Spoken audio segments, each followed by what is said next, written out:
മക്കളെ, ജെറുസലം വചന കൂടാരത്തിൽ നിന്നും 3 മിനിറ്റ് പ്രാർത്ഥനയ്ക്കായി ഇതാ നമ്മൾ ഒരുങ്ങിക്കഴിഞ്ഞു.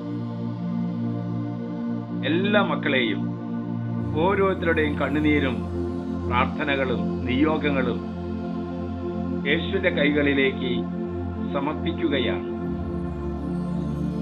അർഹിക്കാത്ത എത്രയെത്ര നന്മകളാണ് ദൈവം നൽകിയത്, അല്ലേ? ആ അനുഗ്രഹങ്ങൾക്കൊക്കെ നമ്മൾ നന്ദി പറഞ്ഞോ?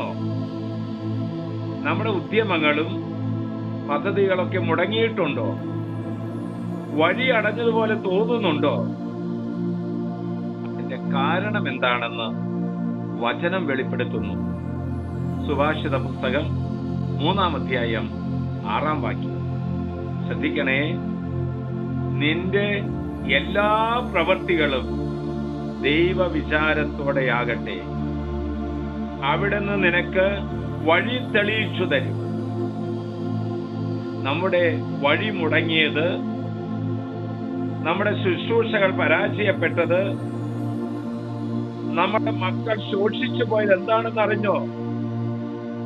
കാരണം എല്ലാ കാര്യങ്ങളും ദൈവ വിചാരത്തോടെയായിരുന്നില്ല. നമ്മുടെ തീരുമാനങ്ങൾ,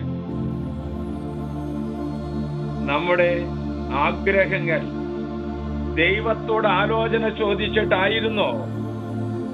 കുഞ്ഞുങ്ങൾക്ക് ജന്മം നൽകിയത്, കുഞ്ഞുങ്ങളുടെ പഠന വിഷയങ്ങൾ തിരഞ്ഞെടുത്തത്, വിവാഹ ആലോചന നടത്തിയത്, പുതിയ ഭൂമി വാങ്ങിച്ചത്, പുതിയ ബിസിനസ് തുടങ്ങിയത് ദൈവത്തോട് ആലോചന ചോദിച്ചുവെങ്കിൽ തീർച്ചയായിട്ടും ദൈവം നമുക്ക് വഴി കാണിച്ചു തന്നേനെ.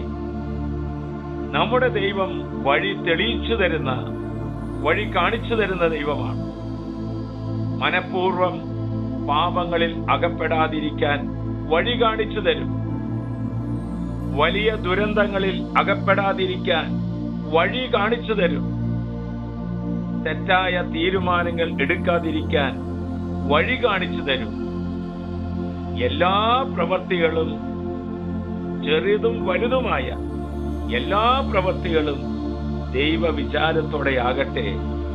അപ്പോൾ നമ്മുടെ ദൈവം വഴി കാണിച്ചു തരികയും കർത്താവിന്റെ പാതയിലൂടെ നടക്കാൻ അനുഗ്രഹിക്കുകയും ചെയ്യും. ഇതാ വചനമാകുന്ന യേശു നിന്റെ മുൻപിൽ വന്നു നിൽക്കുന്നു.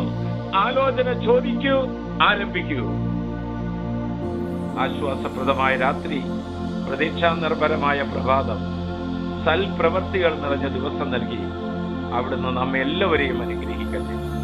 ഇത് ഷെയർ ചെയ്യുന്നവരെയും ഇത് കേൾക്കുന്നവരെയും ആശീർവദിക്കട്ടെ.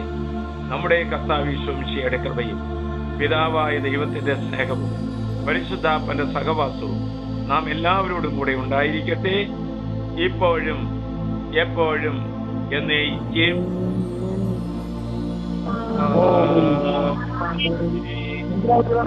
ഇപ്പോഴും എപ്പോഴും എന്നേക്കും.